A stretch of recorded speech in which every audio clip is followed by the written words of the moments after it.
Maalam sa batas, hindi mahuhulog sa mga butas ng anumang relasyon. Samahan sina Attorney Mel Santamaria at Gladys Lana Lucas para sa isang oras na hitik sa legal na solusyon kahit pa sa iligal na sitwasyon. Mag-asawa, magkaibigan, mag-amo, mag-ano nga ba kayo? Laging may tamang exit sa maling entrance. Relasyon. Lunes hanggang Biyernes, 1:00 hanggang 2:00 ng hapon sa Radyo 5, 92.3 News FM at 1PH Signal Channel 1. Transmitting live from our brand new studios at TV5 Media Center and Reliance Mandaluyong. By land, by sea, and on air. Mula sa pinakabaksyong newsroom sa buong bansa. 25,000 watts. Radyo 5, 92.3 News FM. Iwanan mo na ang lumang tunog ng AM. Sasagutin na ni Attorney Mel Santamaria at Gladys Lana Lucas Kung papasama sa tao o sa batas ang napasukan mong relasyon. sa Radyo 5 at 1PH sa Signal Channel 1.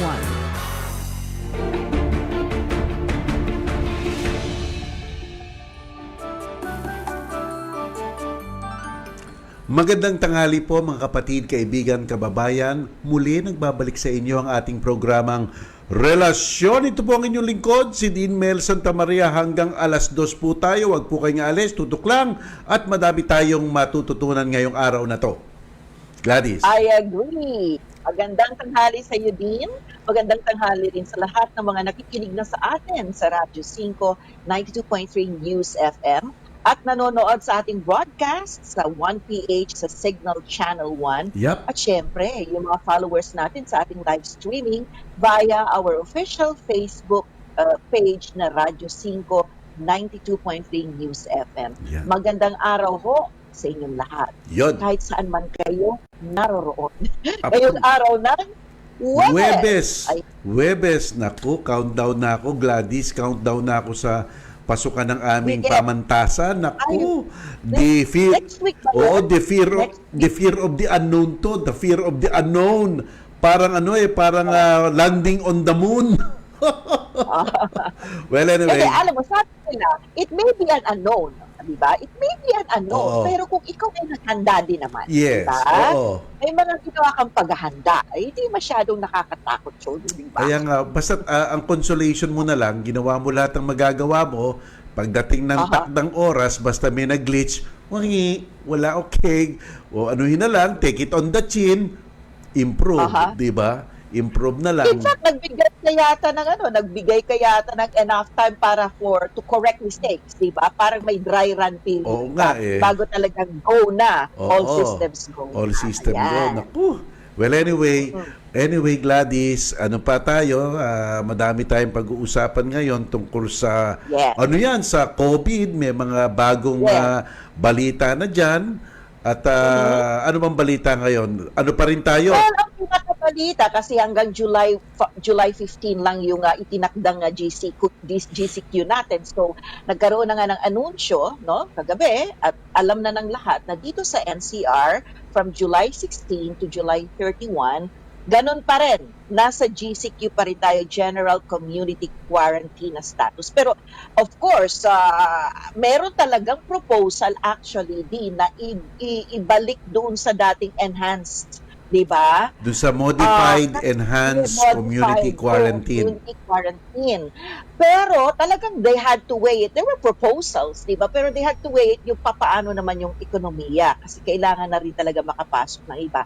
Ang ginawa naman ng mga iba't ibang mga LGU, they promised na, sige, magkanya-kanya na talaga lang kami. Each LGU will be responsible na lang in making mga isolated at mga kumbaga lugar na lockdown kung kinakailangan. Diba? Well, Parang yun. okay. So, sige, GCQ ulit, pero each and every LGU dapat responsable na sa kanilang mga lugar para magpatupad ng kung may barangay na ito kailangang i-lockdown. Ayan, dapat ganon. At yung pagpapatupad syempre ng mga health protocols. Yan. In fact, they're required to submit periodically reports to the Department of Health yung sitwasyon ng COVID sa kanila. Yun, may mga requirements na gano'n. Oo, Yun. tama. So maganda yon, maganda. Kasi alam mo ang ginawa nila sa Vietnam, Gladys.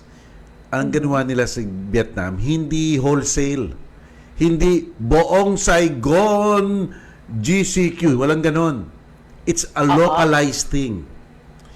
Localized thing talaga para nakikita talaga concentration focus ang pagmanman at monitor. Kaya naagapan nila kaagad. Siguro, yun ang sinusunod nating model ngayon. Kasi tayo, nagkamali ata tayo doon sa pangmalawakang ECQ noon. Pero ngayon, mukhang ang model ng Vietnam ang ginagawa natin na localize. Localized lang. Oo, localize pero matindi yung sa local. Ibig sabihin talagang walang biruan to. Talagang kung sinabi nung local walang lalabas. Ganyan. Sumunod lahat, ayun, naagapan nila. Di ba nga lockdown 14 days? That's 2 weeks. Navotas and some areas of Malabon. Talagang yung Navotas 14 days, ha? Yung ganun dapat. Diba? Yes, oo, ganun dapat. Tingnan natin. Babantayan na ngayon ng bawat LGU kung may mga rise in numbers, may tataas, yun, gawa na kaagad ng paraan. Let's hope for the best. Let's hope for the best dito. Let's hope for the best. Although, sabi nga nung iba, Gladys, it's not political, it's scientific. Sabi nga. Yes. So, ang UP, scientific yon.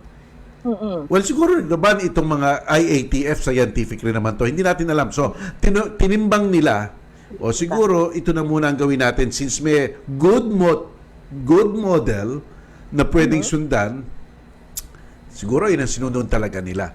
And I hope yung mga local government talagang dibdibin ito. At talagang siguro maririnig ko na naman mamaya yung tuwing alas 8 at saka alas 10 sa amin. Yung loudspeaker. Yung pudjat ng, umuwi na kayo sa inyong mga bahay. Talagang meron talagang may nagtumitingin talagang, ikaw, nasa kanto. Umuwi ka na. So, share ko lang din. Dito sa amin, where I live, since yesterday, may mga states dito, nag-intensify sila ng paghuhuli ng mga walang suot na mask. Kasi yun nga ang observation ko dito. Since nagkaroon ng GC, parang napaka-relax naman yata ng aking syudad. Sa mga ibang areas, not all naman, pero may areas, I would see na, in fact, may mga batang parang sa labas, although kasama ng magulang, which is not tama, di ba? Yes. Pero kahapon, since yesterday, may mga iba-ibang kalye dito, nag-intensify na sila sa paghuhuli ng mga walang mask na lumabas ng bahay. Which is good. So, kanya-kanya na. We each take responsibility. Dapat may mask tayo. Alam mo, yan lang yung mask, nakakatulong na yan. Kita mo ang Japan? Ang sabi ng Japan, the only thing we did is to have mask. Mask. Talagang kahit na nasa opisina daw, hindi na nila hinuhubad. Talagang walang hubara kahit na sa siguro tinatanggal na lang nila kung sila ay natutulog o kaya kumakain. But ang default mode is stick that on your face. Tama. Diba? Naniniwala rin ako na dapat talaga. Kasi ganito yan din Hindi sa ayaw mong mahawa. Isipin mo, kung tinakpan mo, kung ano man ang mga whatever na nanggagaling sa bibig mo or sa ilong mo, natatrap mo na, hindi na mapupunta sa labas. Yes. Tama. At dapat ang mindset is, ayokong makahawa ako. Dapat gano'n ang mindset. Hindi yung ayokong mahawa lang ako. Hindi. Dapat nandun din yung ayokong makahawa ako. It's being responsible talaga. For the welfare of others. Mahawa sila, di ba? Balik niya sa iyo ang hawa. It's a sign of love. It's a sign of love. Ayoko lang yung ginawang comparison ng hepe ng PNP na sinabi yung pag house to house daw, although medyo hindi na muna matutuloy yun, kasi pinag-aaralan daw. Yung house to house daw, kamukha lang ng kanilang mga ginagawa na naghahanap ng mga criminal house to house. Yung comparison is mukhang mali sapagkat ang mga may sakit hindi kriminal. Sila kailangan nila ng tulong. It's just a comparison di ba? Wrong choice of words and wrong choice of example, di ba? Correct. Wrong choice. Kaya yun sino ang gusto magkasakit, di ba? Correct. Yes. Yun lang ang puna ko sa isa sa mga puna ko sa gobyerno na sana ayusin nila ang kanilang pananalita. Sapagkat ang mga pananalita ay nagdudulot ng confusion. Yo estoy confundido. Sometimes I am confused. Di ba? So, kamukha yung flatten, pero ang nakikita ng mga tao tumataas. So, bakit nagkaganon? Yung pala ang sinabi, ang ibig sabihin sa flatten, it takes 2.5 it takes, Nabaluktot lang. nung araw daw kasi, it takes 2.5 days para Days. magkaroon ng contamination ng ng mga ilang numbers. Pero ngayon, it takes 8. So, it flattened. 7 to 8. So, it flattened. Pero, di ba, pero tingin ng mga tao, hindi ba paakyat yan. So, just make your statements clear. At saka yung madaling intindihin ng mga tao. Yung unang explanation, yung double time, 2.8, double time period. Hindi ko talaga maintindihan yun hanggat binasa ko. Naghanap pa ako ng mga daing dyaryo, baka may explanation. Buti nakakita ako. Yes. Diba? Layman's term naman, wag naman yung mga ganon. Parang nakaka-overwhelm yung mga ganyang Yung pala, diba? ang ibig sabihin lang pala, ngayon, it may take around 8 days to contaminate some number of people compared to 2.8 days nung araw with the same number of people. So kung medyo ganon, malawak, na-flatten. Na-flatten, na-stretch. Yun ang word. That's the right word. Na-extend, na-stretch. Na-stretch. Hindi na-flatten, na-stretch. Oh, yun. Oh, ayan. Anyway, Yan. okay, so dito na tayo sa statistics. Ano yung i-share mo sa mundo? Dito Well, ang mga cases na eto of today or yesterday. 13,691,674 ang naaapektuhan na. Tapos sa mga namamatay, 586,821 at ang mga nagre-recover ay 8,037,000 medyo nagdilim. 8,037,214. Yan ang tala sa buong mundo. Gladys, sa atin, ano naman? Walang tala dito sa atin as of yesterday, nagkaroon ng karagdagang 1,392 cases, no? Okay. So, ang total ay 58,850. Pero, malaki ang numero ulit na nadagdag sa mga recoveries din. This is good, no? 570 new recoveries for a total of 20,979 recoveries. Very good. Well, unfortunately, meron pa rin naitala na nasawi o namatay. 11 for a total of 1,614.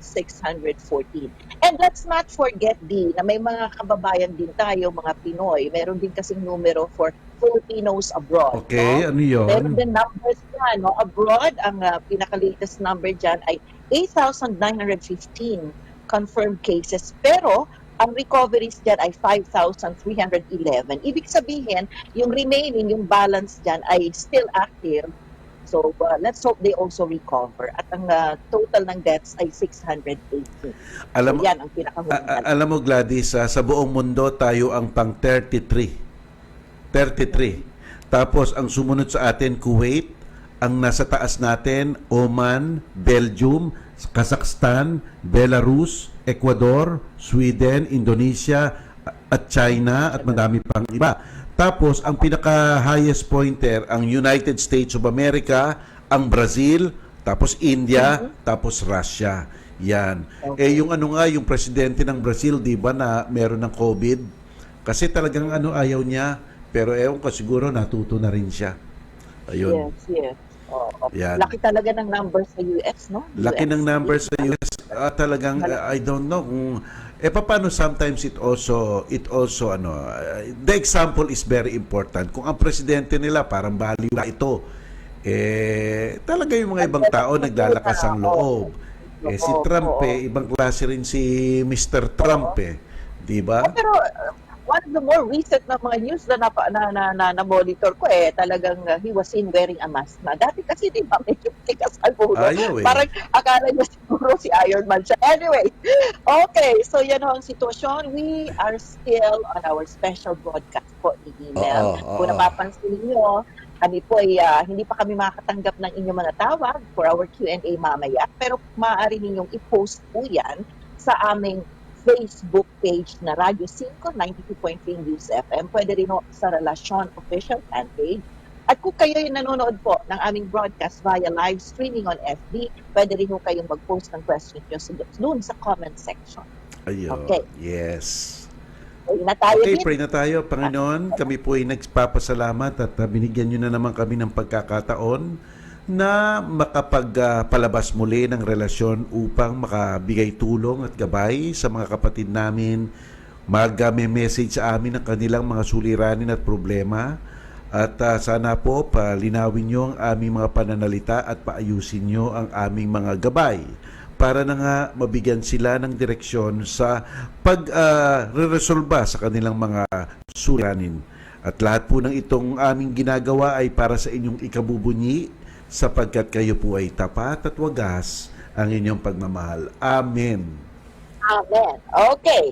Nais ko lang basahin itong message ni Nestoria Bolastig, isa sa mga suki natin, no? Sabi niya din, dito po sa Taiwan, ma'am, wala akong narinig na Pilipino na nagka-COVID. Oh, wow. Ha? Sabi naman ni Rene Braga Baiko, mga disiplinado sila dyan, sis. Sabi niya, ito yung mga suki natin, kasama natin everyday. Hello also to Jose Niedo, ayan, si Vicky Abad, aktibong-aktibo na, si Nam Boyong, ayan. Yan ang ating community of mga relasyonistas, ika nga, na araw-araw natin kasama. Pati na rin si Cremi Bueno. Yes. Okay, so din, alam mo, ito ba'y pwedeng mangyari itong word of the day natin now that kakaiba ang magiging takbo ng ating edukasyon? So, narito na po ang ating word of the day. Layon ng programang relasyon na makapagbigay ng payo na naaayon sa batas. Para higit na maliwanagan sa terminong legal, narito ang ating Word of the Day. Ang word of the day po natin ngayon ay truancy. Ito po ang madalas na pag-a-absent sa eskwelahan at hindi pagpasok sa walang kadahilanan. Ayaw lang talagang pumasok. Iba po yung hindi makapasok dahil may sakit. Pero ito'y namimihas at pinamimihasahan ng mga parents ang mga bata na huwag na lang pumasok. So yan po ang tawag sa truancy. Alam niyo po, ang mga magulang na nag-encourage ng truancy sa kanilang mga anak ay pwedeng managot sa batas sa tinatawag nating PD 603, Child and Welfare Youth Code, under section o article 59 yan. Kaya dapat hindi pamimasahin o huwag niyong paugaliin ang mga bata na mag-a-absent. Kaya nga dito sa pandemic na to, talagang kung ang mga magulang natatakot, kung walang proteksyon dyan sa eskwelahan, siyempre natatakot silang papasukin ng mga bata. So therefore, iyon, hindi truancy yun. Iyon ay legitimate absence. Di ba? Correct. So, yun. Ayun. Pero in a way, pwede rin magkaroon ng truancy quote-unquote sa mga panahon ito. Halimbawa, simula na ang klase, no? Yung bata would refuse to participate in that online class. Kasi ayaw na lang. Tapos sinayaan din ng magulang. Di ba parang in a way, truancy din yun? I think so. Diba? I think so. Online truancy. I think so. Oo.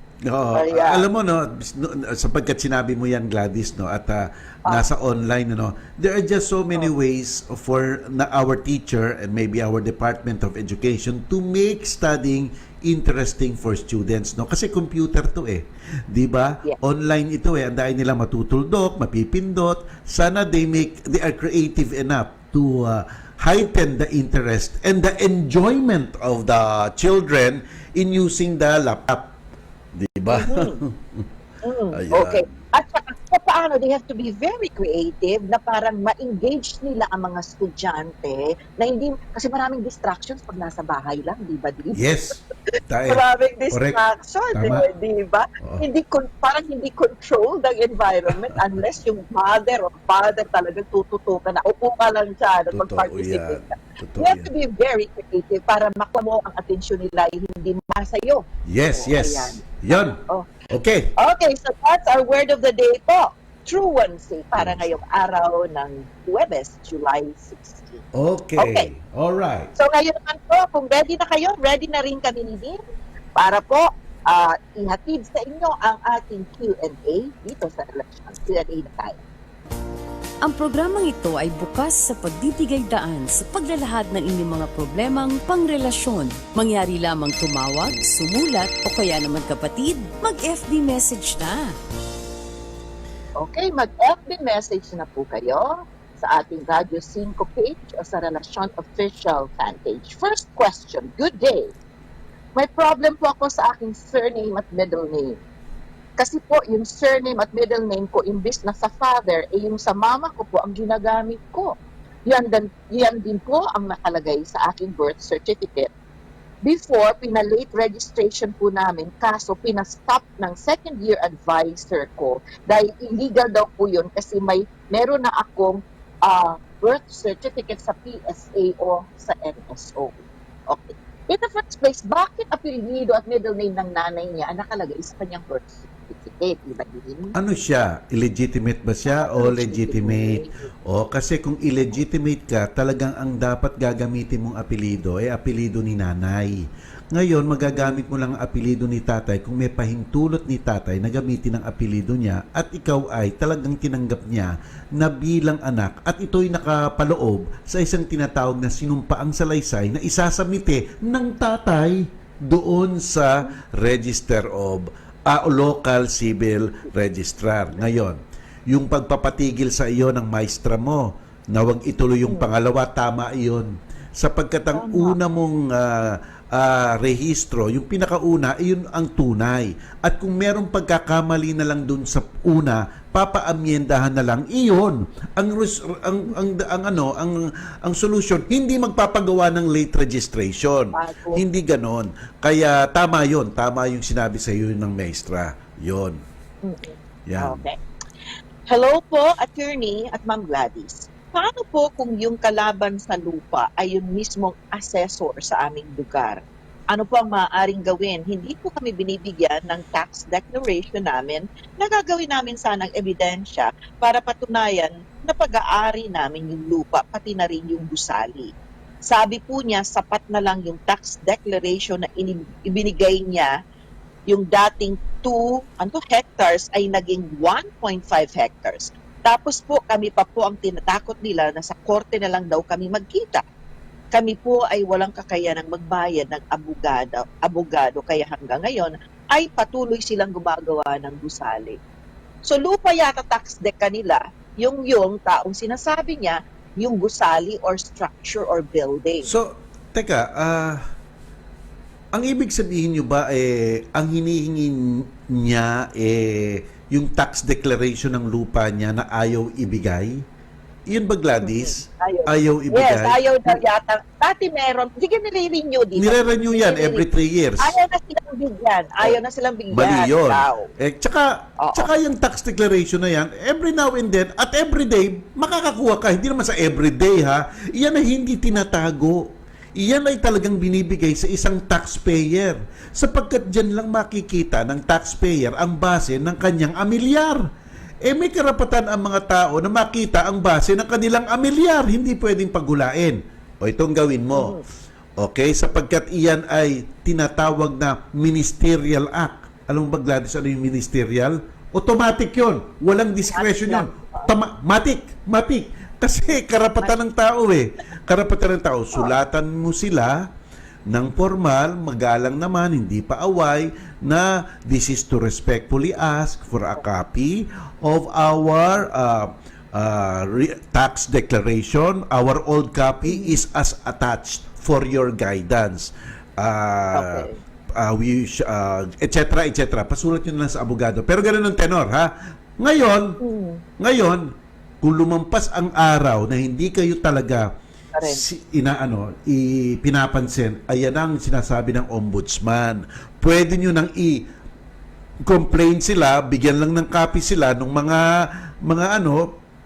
mga hiling ninyo, at kung hindi kayo pinapansin, sumbong nyo sa ombudsman, papatawag yan ng ombudsman at doon sila mag-explain kasi ministerial power yan.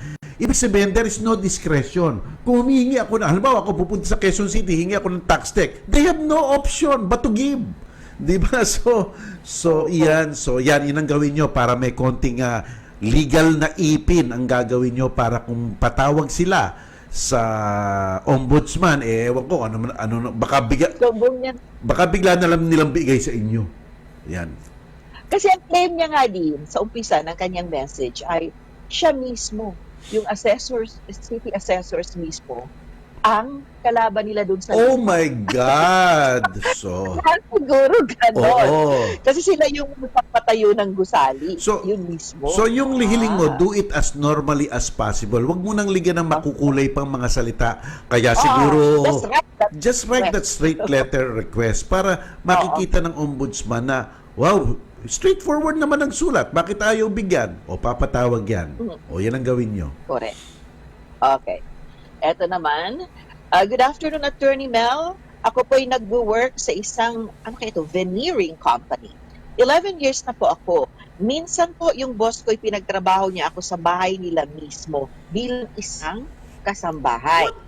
Yung wala ding gagawin sa planta. Tapos ang sahod ko ay minimum wage pa rin kahit sa bahay nila ako pinapawork. Tapos po, during the ECQ, simula nung March 14 hanggang June 30, nandun ako sa kanilang bahay. Pinapabali niya lang po ako doon kasi po wala namang pasok yung company nung mga time na yon. Hanggat sa umabot na ng 15,000 lahat yung mga nabalik ko sa kanya. Kinukuha ko na yung kakulangan niyang sahod. Ang sabi niya, wala na daw po akong makukuhang sahod. Wala naman po kaming pinag-usapan o pinagkasunduan na babawasan niya ang sahod ko. Sapat na po ba yon? Na pinagkasunduan na babawasan niya ang sahod ko? Sapat na daw ba yon para ibigay sa akin yung sweldo niya mula March 14 to June 30 sa pag-work sa kanilang bahay? Oh, well, ganito po yan. Kung kayo ay nagtatrabaho sa kanyang bahay, bilang extension ng pagtatrabaho niyo sa kanya, sa kumpanya, palagay ko dapat siswelduhan kayo. Di ba, Gladys? Kung iyon ang, hindi, kasi ano siya Gladys, trabahador siya employer, kung regular rank and file ka, at sinabi ng iyong nagpapatrabaho sa iyo, doon ka magtrabaho sa bahay, okay? Tapos ang ginawa sa'yo, pinagtrabaho ka ng kung ano-ano, trabaho pa rin yun, di ba? Which means na dapat sahuran ka, at kung understanding ikaw ay niligay ka niyan kasi trabahador ka niya sa kumpanya niya, that must be the same situation ng inyong pagtatrabaho, kasi there is no such thing as bawal diminish of data benefit. So mukhang meron kang punto dyan, kaya dapat isusumbong mo na yan sa DOLE kasi i-explain mo ang nangyari, kasi ang philosophy ng ating batas, no work, no pay. Okay? Kaya nga yung ibang mga kumpanya, nagmagandang loob na lang, kahit na walang trabaho, binigyan pa rin ng sweldo. Pero tandaan mo, magandang loob lang yon. Ibig sabihin, voluntary. Ikaw, hindi magandang loob yan. Kasi pinatrabaho ka sa bahay niya. May trabaho ka. Diba? So iba yun. Kaya dapat sweldoan ka. Yan ang aking pananaw dyan. Yan. Yes. Okay, ito naman din, no? I remember nagpadala na rin siya ng tanong dati nito. Pero ito, siguro karugtong ito. Ang sabi niya, ang tanong ko lang po, ang kapatid ko ay isang regular employee ng isang LGU na matay. Pero ang mga earned leaves niya ay hindi binabayaran kasi humihingi sila ng clearance. Paano nga naman makahingi ng clearance? Namatay na. So, the first question. Diba government employees, may mga accrued leave sila na namamonetize kasi din nila. Yung pagkakaalam ko. Ayaw daw ibigay yung mga accrued leave ng kanyang kapatid dahil humihingi daw ng clearance. Ito nga ang kapatid niya ay namatay na. Patay na. So, well, siguro, doon na lang sa mga beneficiary, for example, o yung mga anak o yung asawa, tanong na lang kung anong clearance ang gusto nila. Ano bang clearance? Yung may utang, ang itong namatay, may utang ba sa inyo? Kayo merong ano niyan, may record niyan. Kaya tignan nyo na ng kaagad-agad para kung ano man ang dapat ibawas na legal, bawasan. Yun siguro ang kailangan diyan. Pero kayo mismo, baka wala talaga kayong kakayahan. Kaya nakasalalay sa kanila ang dapat gawin para suriin kung meron pang liabilities itong namatay o may babayaran. Tandaan nyo, hindi ito private corporation. Ito ay government company. At itong mga tao dyan sa loob, dapat pagsilbihan kayo. Sapagkat ang asawa mong namatay ay isang lingkod bayan rin na sinesweldohan ng gobyerno. At yung mga taong nahandyan, sinesweldohan rin sila ng gobyerno. Kaya walang hari dapat yan. Dapat tinutulungan ang pangangailangan nitong namatay na isang government employee. Ayan, yan na naman yung tinatawag nating Gladys na yung patamad-tamad, walang ginagawa, hindi inaayos, yung malfeasance, misfeasance, non-feasance. Non-feasance yan, walang ginagawa. Kung talagang klarong-klaro naman talagang dapat ibigay. Kung may clearance, sana agap-agapan na nila. Kasi tama Gladys yung humihingi, helpless. Helpless sila di ba? So, kung hindi, the same things. Basta sa gobyerno po, dililigay nyo sa papel ang hiling ninyo kasi sabi po ng ating batas, if after 15 days hindi po kayo pinapansin at sinasagot, pwede nyo pong ibigay yan sa ombudsman at patatawag sila. Ayan po. Yes. Okay. Eto din, good afternoon po. Ask ko lang po, yung papa ko po ay isang, ano sabi niya? Naku, nawala. Basta kung pagkakabasa ko, ang papa niya ay per day yata ang per trabaho. day, okay. Ang gustong niyang malaman kung siya daw ba ay pwedeng mag-file ng illegal dismissal. Binabayaran siya per day. Illegal dismissal ito din. Ito po, kasi po iba po ang kaayusan o klase ng isang empleyado. Okay po? Iba-iba po. May regular and rank and file. Kung regular and rank and file ang tatay mo at ang kaanyuan lang ng pagbabayad, everyday siya binabayaran, kada araw, di ba Gladys? Okay yan, regular siya. So kung tinanggal siya without going to the proper channels, illegal dismissal yan. Okay, yan kung regular rank and file siya. Pero kung mga let's say independent contractor na everyday sinasabi lang sa kanya, sige, linisin mo yan mula dyan hanggang doon tapos bahala na siya. So, ibig sabihin, let's say sige, gagawin mo to, file mo yan, ganito, bahala na siya. Ibig sabihin, he is in control of what he will do for as long as natatapos niya ang kanyang ginagawa. Ang nature nung kasi independent contractor. Baka independent contractor day-to-day siya. So, maaari rin ganon, di ba? So, iyon talaga, kung day-to-day, day-to-day. Kasi yun ang kontrata. So, depende yan ngayon sa nature talaga ng pagpapa-empleyo ng iyong tatay. Independent contractor ba siya? Naging regular employee na ba siya? Seasonal ba siya? Pakyawan ba siya? Whatever ba siya? Kasi iba-iba ang mga karapatan ng iba't ibang mga klaseng manggagawang yan. Yun. Ayan. Okay, eto. Good afternoon. Ask ko lang po, kung pwede ho bang ibenta naming magkakapatid ang minanang lupa na nakapangalan pa sa mother namin na hindi na kailangang ilipat ang tax declaration sa names naming magkakapatid. Tax declaration lang po ang hawak naming document doon sa lupang yon. Tandaan niyo po, ang parati naming sinasabi ni Gladys, basta't po gusto niyo magsali na ng pangalan ng isang lupa mula sa isa patungong isa. Okay, tatlo po ang pwedeng gawin yan. Pagtitinda, pagdodonate, pagmamana. Yan po ang importanteng dokumento dyan. Napaka-importante po niyan. So, yun po ang gagawin nyo. Kung halimbawa, inamana nyo at pagbibili nyo sa ibang tao, ang documentation po dyan ay extrajudicial settlement with deed of sale. Ngayon, kung tuloy-tuloy po yan, at pipirmahan nyo po yan. Ngayon, kung ang ebidensya ng inyong ng pag-aari ng nanay nyo ay tax declaration, tandaan po natin, ang tax declaration ay secondary document sa isang pag-aari. Ang pinaka-importante po dyan yung titulo. Pero kung talagang gustong-gusto the buyer will take a risk, ika nga, na base lang sa tax declaration, bibili niya ang lupa nyo, nasa kanya po yun. Pero dapat prangka kayo at honest kayo at sasabihin nyo sa kanya, walang titulo ito. Di ba? So, para makita na talagang maayos ang transaksyon. Ang tax declaration talagang binabago nga yan Di ba every 3 years? Binabago nga yan. Di ba? Nagiging paso yan. Ang importante yung titulo. Ayan. Okay. Pagpapatuloy po namin ni Dean ang pagsagot sa inyong mga tanong dito sa ating Q&A, pero oras na para ihatid muna namin sa inyo ang aming news at ang ilang paalala mula dyan sa aming himpilan, sa aming studio, sa TV5 Media Center sa Reliance. Huwag kayong aalis, babalik po ang programang Relasyon dito sa 1PH at sa Radyo 5. Oras natin, 1:30 ng hapon.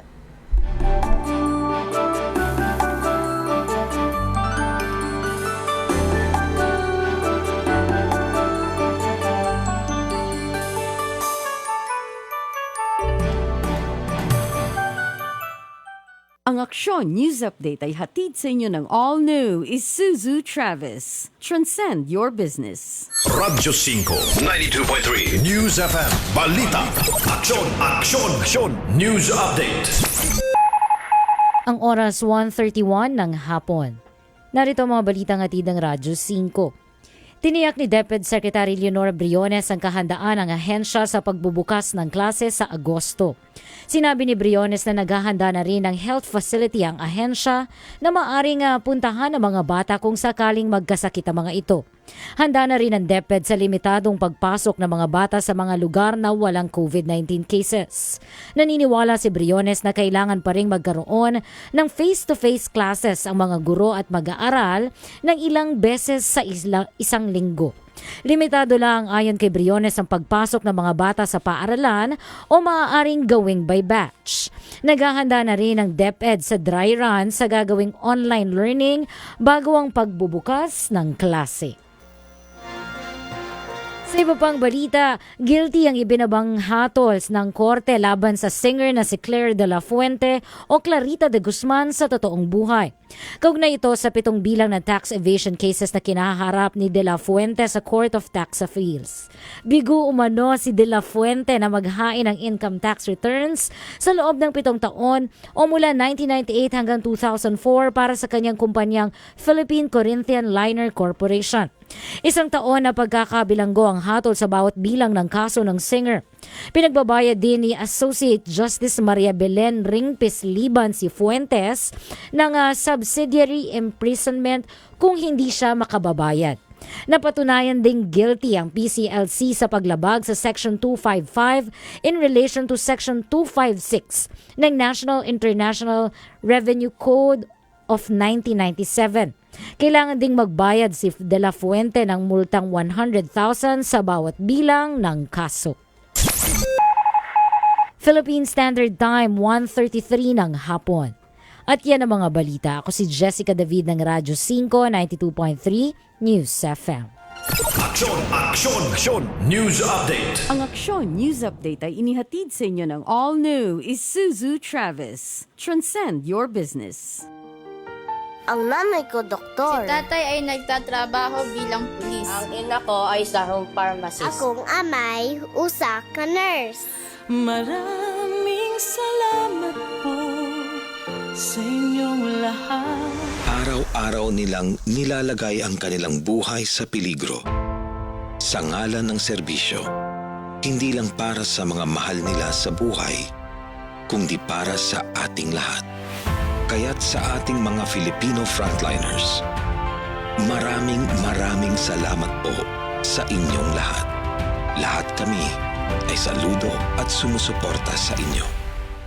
Atid sa inyo ng PCOO, DOH, KBP at ng himpilang ito. Radyo 5 at 1PH sa Signal Channel 1. Hello everyone! At ako po ay mag-commercial ulit at doon po sa gustong pumasok ng koleyo, sa gustong kumuha ng accountancy o kaya po ng business o kaya hotel and management, engineering, teaching, tourism, political science, nursing. Bukas na bukas pa po ang Far Eastern University sa Manila. Mag-enroll po kayo at ang aking balita, mga kapatid, wala ring entrance examination ngayon doon sapagkat may pandemic. Kaya nga online ang application, registration and enrollment. Kaya take advantage po. Baka gusto nyo mag-aral ang anak nyo sa Far Eastern University dyan sa Manila. Ay naku po, ang ganda-ganda ng campus na iyan. At doon naman sa Far Eastern University Institute of Law, yung gustong maging abogado, sa Makati naman po kami. Diyan po sa Senator Hill Puyat corner Malugay Street. Patuloy pa rin po ang pagtatanggap namin ng application, registration, and enrollment at hindi po kami nagbibigay ng entrance examination rin. Kaya lang po, agap-agapan nyo po kasi siyempre limitado rin ang aming pagtatanggap. Pero sa ngayon, medyo maluwag pa. Kaya kung gusto nyo mag-abogado, who knows? You know, after 4 or 5 years, you're finished. Tapos na. Meron nga po akong nakausap sa isang estudyante ko Kinuha niya po ang abogasya sa FEU ng 5 taon. Inunti-unti niya. At ngayon, she is already attorney. Si attorney na siya. Kaya pumunta po sa akin, sabi niya sa akin noon, naku, Dean Mel, talagang hindi ko akalain naging abogado ko. Kamuntik na akong sumuko noon nung second year kung hindi niyo lang ako binigyan ng pep talk. Ngayon abogada na, you really never know. Meron po akong estudyante sa Laguna pa umuwi. Naku, ewan ko ba? Kung pumapasok po, mukhang antok na. Pero talagang nagtiyaga po. Tinapos siya rin mga 5 years po. Pero he is already an attorney. Kaya alam mo Gladys, magkakaroon nga ako ng pep talk sa mga kukuha ng bar, sila ang mga example ko, tsaka sa mga freshman namin. So yan po, sa FEU Institute of Law sa Makati, huwag niyo pong kakalimutan, at tsaka sa FEU University diyan po sa Manila for other courses you want to take. Yan po. Yes, okay. Hi Joy Sumabat, hi Josie Andal, good afternoon sa inyo. Kung hapon sa inyo, hindi ako sure Yeah. Mga kapatid natin yan na sa ibang bansa nagtatrabaho Okay. Eto na ang ating susunod na tanong. Good afternoon po, Attorney Mel and Ma'am Gladys. Nung nag-lockdown po, sa barracks po ng company kami inabot. May pakain po kami mula sa company.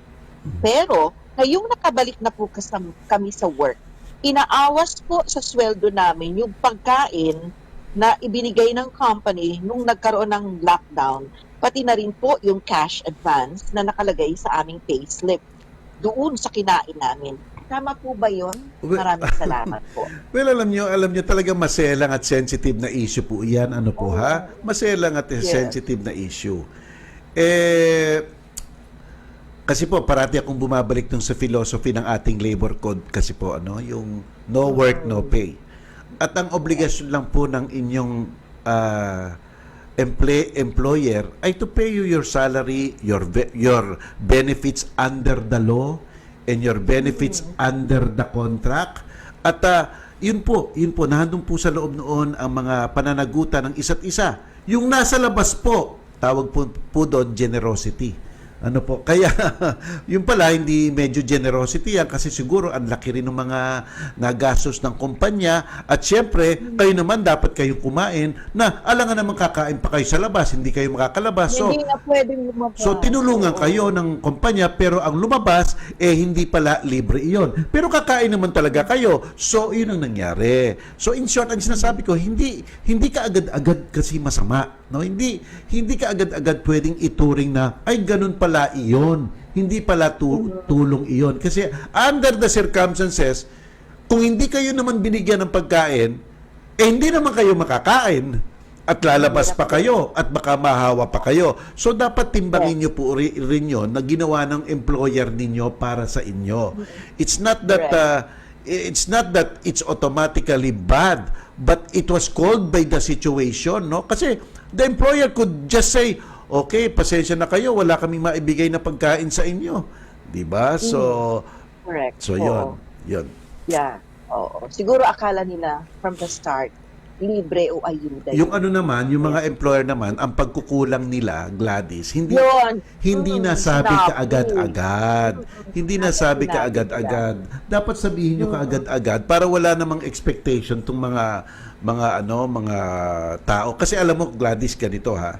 Yung alam mo, kaming mga ganito. Alam naman namin no work, no pay eh. Kaya kung merong yung mga memo, etc., it's understandable, reasonable dahil di ka naman nagtrabaho. Di ba? Kaya lang naka-advance, di ba? So you just have to, well, ganun talaga. That's life. That's life. You cannot that's the law, that's the rule, and but fair. Yun po nangyari sa inyo. Di ba? Kaya lang pagkukulang hindi pinaliwanag. Hindi pinaliwanag. Sana sinabi, oo. Oo, kahit Yun. pa paano. Well, okay. So, back to our Q&A. Okay, ayun. Dami nating mga pagbating natatanggap. Yes. May ibinebenta pong house and lot. Gustong bilhin ng mama ko. Ano po ang hakbang ang gagawin namin para hindi po magkaroon ng bulilyaso ang transaksyon na papasukin namin? Ano daw ang kanilang gagawin? Din, para siguro hindi sila maloko. at Unang-una, okay lang ang lahat. yung tinatawag pong due diligence. Ano po ha? Ang gagawin ninyo, pupunta po kayo sa Register of Deeds, hingi kayo ng authorization dun sa bibilihan nyo. Bigyan mo ko ng authorization para makita ko ang titulo mo sa mismong Register of Deeds. Hindi ako, huwag nyo na pong sabihin, pero huwag kayong magtiwala doon sa bibigay lang na Xerox copy sa inyo. Basta ang sabi nyo, salamat sa Xerox copy, pero bigyan mo nga ako ng authorization na pwede kong makita yung original doon sa Register of Deeds. Yun po ang tunay. Kasi doon po nyo makikita kung merong mga pasanin yung titulong yan. Kasi sa likod, nahandun po kung merong lease pendants, may kaso pala. Kung may adverse claim, meron palang umaangkin. O kaya po merong sangla, naka-mortgage pala. So, doon yung makikita kasi sa likod yon. Kaya iyan po ang unang-una, due diligence. Okay po? Number 2 po. Yung tax declaration, gusto nyo rin makita, humingi rin po kayo ng kopya. Ano po ha? So, basta't na-certo nyo na okay na, ayos na kayo kasi mismo kayo personal o isang katiwala nyo pumunta sa Register of Deeds at nakita, walang problema. Ang tatanong nyo naman susunod teka muna, kasal ka ba? Diba? Kasal ka ba? Kasi kung kasal ka, kailan binili itong lupang ito? Nung sa loob ng kasal mo o sa likod ng kasal mo? Bago ka ikasal. Oo.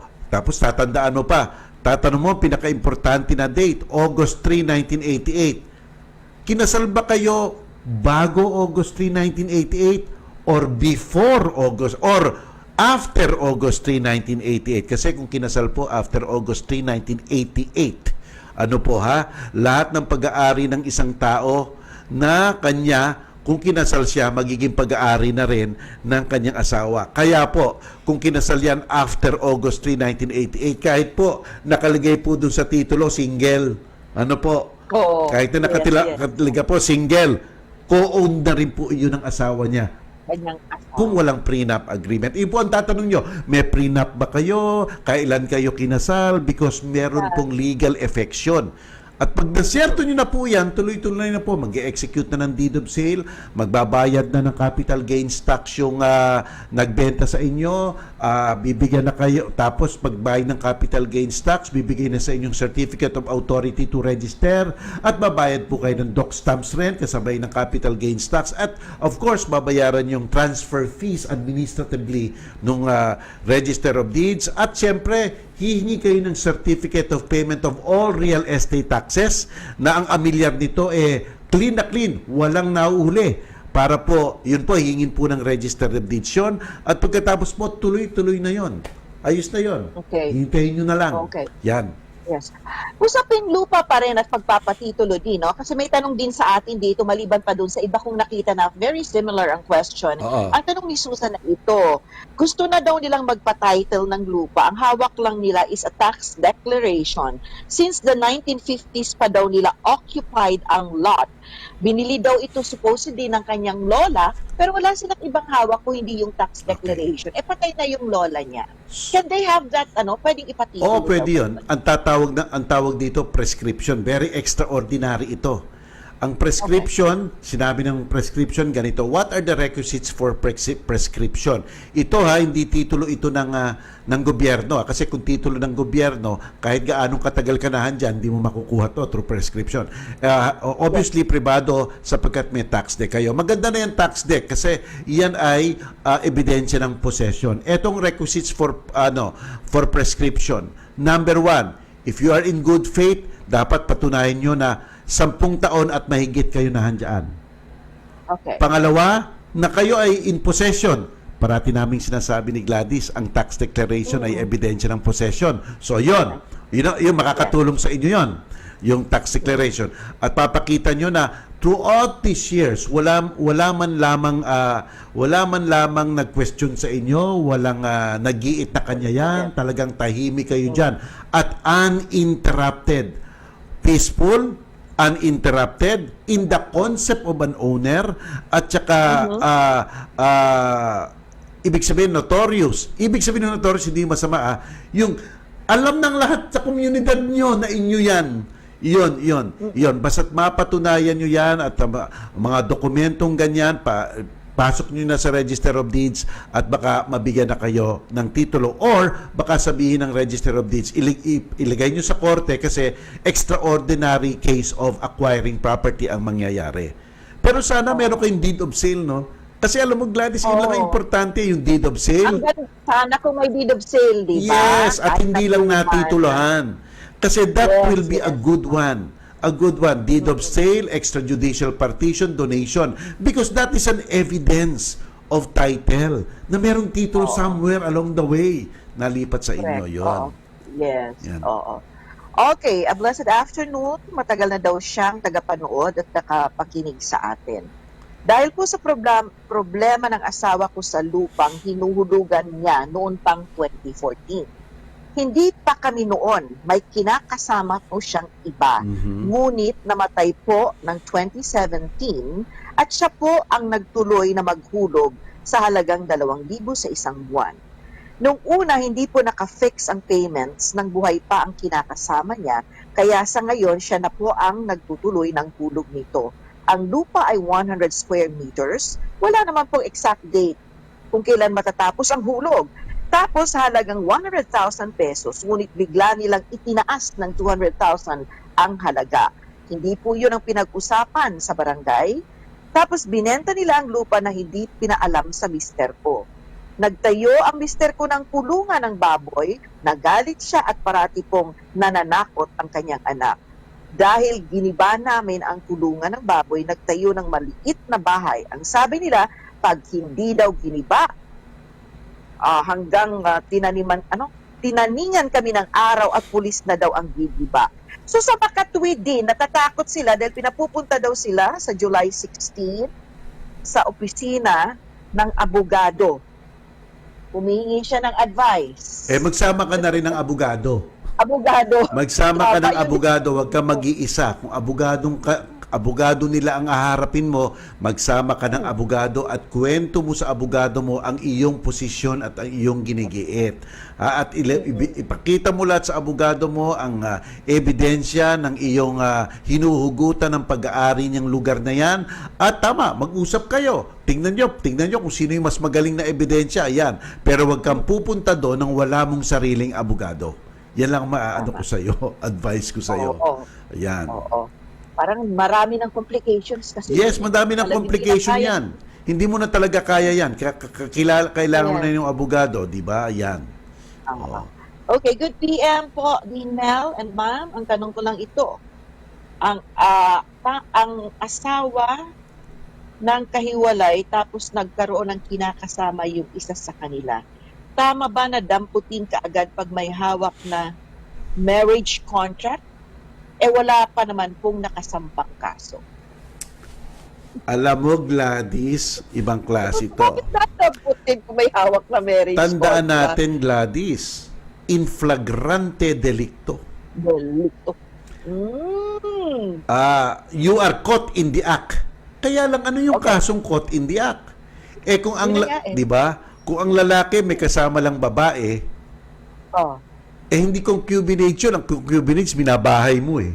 Di ba? Oo. So it's not the act of the crime. So paanong mahuhuli yun? Di ba? Oo nga. Ngayon, ang babae nakitang nakikipag-sex. O kung nakita yung asawang lalaki nakikipag-sex sa loob ng bahay. O kaya kahit na hindi nakikipag-sex, para lang silang tumitirang parang mag-asawa. Yun, baka pwede yun. Kasi caught in the act concubinage. Di ba, Gladys? So, basta the crime is happening in front of you, pwedeng hulihin. Kaya nga po yung mga nagje-jaywalking, the crime is happening in front of the police. Kaya pwede nilang hulihin yon. So, basta ganun lang po ang ideya niyan. Pero kung hindi po nangyayari ang krimen sa harapan ninyo, o kaya nangyari pa lang, naghahabulan kayo, hot pursuit, hindi po pwedeng manghuli ng walang warrant of arrest. Ayan po. Okay, at hello po, attorney. Paano po ititrace ang isang land title?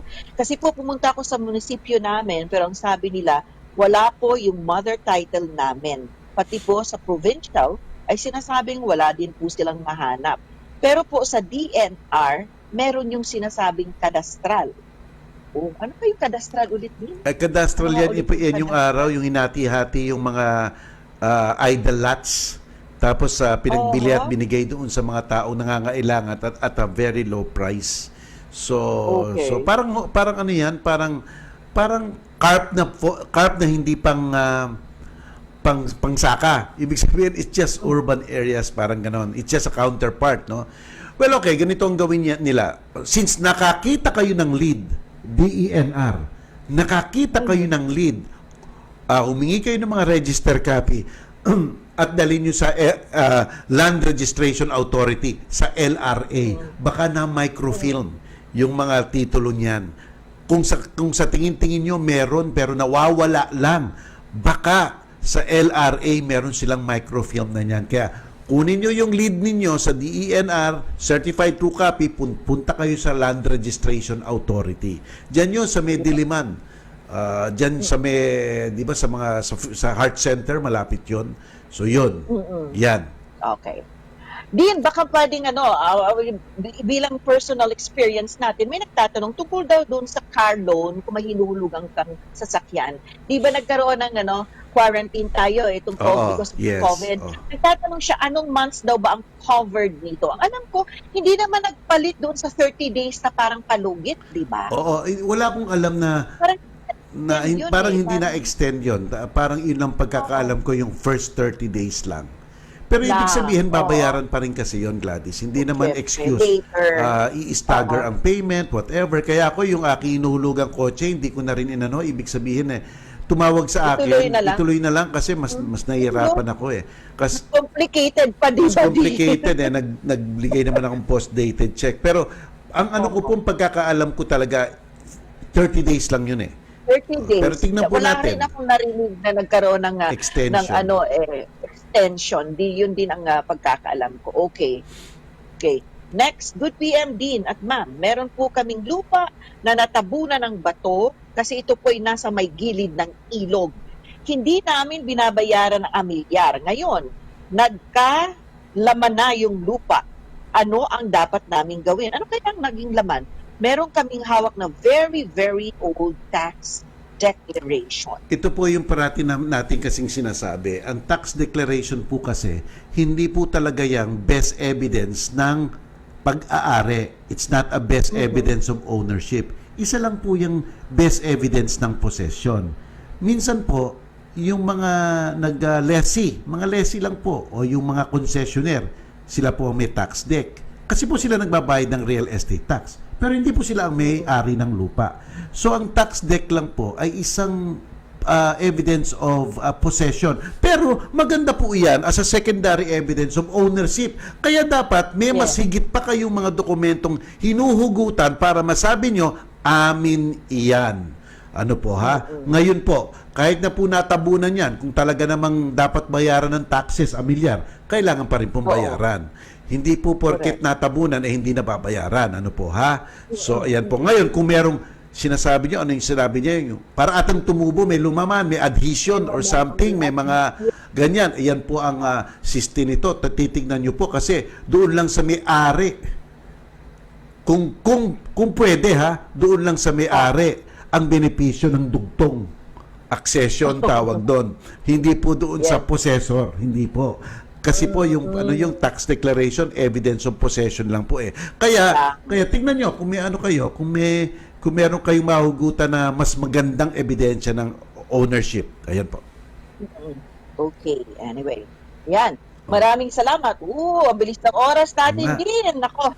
Okay, maraming salamat po sa mga nag-post ng kanilang mga comments, nag-exchange of ideas, lalo na po yung mga overseas Filipino workers na mga suki namin sa programang Relasyon. Thank you. Maraming salamat sa pagsama sa amin ni Dean, sa mga listeners ng Radyo 5, at syempre yung mga viewers ng 1PH. Yep. We'll see you all again tomorrow. Alauna pa rin po. Biyernes na bukas. Biyernes, oo nga. Maraming salamat po. Pagsama niyo sa amin hanggang bukas po. Si Dean Mel Santa Maria po ito. Okay, stay home, stay safe. God bless. Lord, maraming salamat po sa pagbabahagi sa aming mga kapatid sa programang Relasyon ng inyong tulong at gabay. Sana'y mapanatili po sa aming puso't isipan ang lahat ng aming natutunan at piling gawin sa aming buhay kung anong wasto at marangal sa inyong mga mata. In Jesus' name, Amen. May pupuntahan pa ba o dapat lang tapusin na? Sinagot na ni na Attorney Mel Santa Maria at Gladys Lana Lucas ang mga tanong sa napasukan mong Relasyon. sa Radyo 5 at 1PH sa Signal Channel 1. Samahan si Dr. E at Chef Jeremy sa darating na Healing Galing sa TV at tuklasin ang natural na lunas sa iba't ibang karamdaman sa holistic approach, The Healing Galing Way. Mula sa healing sangkap na ihahain ng ating wellness chef hanggang sa natural healing operation na ipapayo ni Dr. E. Healing Galing sa TV, Sunday, 7 a.m. on 5.